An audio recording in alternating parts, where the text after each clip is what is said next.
Yeah, to the people who are not happy with the fact that ICE is in the community doing what ICE does, I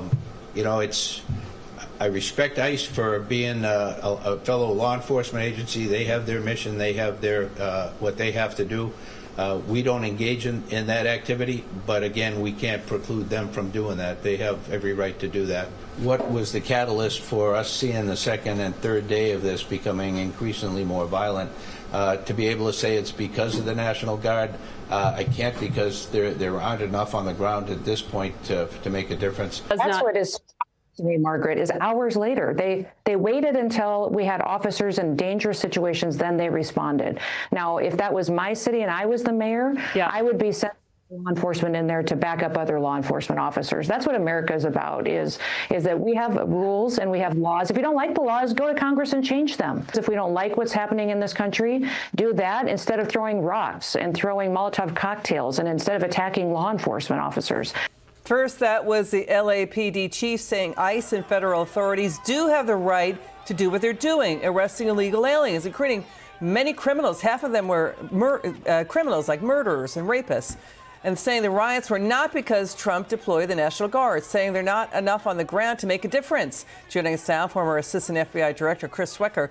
Chris, it's so great to see you again. What do you make of Homeland Security Secretary Kristi Noem telling Face the Nation they're not going to allow a repeat of the social justice riots of 2020, where up to 40 people died, but they're saying the Democrat leaders were slow to help out and deploy law enforcement? Yeah, I mean, this is shades of 2020. Here we go again. And yet, I'm happy to see, as a career law enforcement person, I'm happy to see this administration and Homeland Security and National Guard getting out in front of this. They will take over the city if you let them, just like they did in Portland. They're setting things on fire. They're restricting access to public buildings. They're preventing federal officers from doing their job, which is immigration enforcement, throwing rocks at their cars as they go by at 40 miles an hour. Very dangerous. And they think that their rights are far more important than anyone else's. And, First Amendment, last time I checked as an attorney, the First Amendment privilege does not override everyone else's rights to be safe in their work, in their homes, in their cities, in their cars.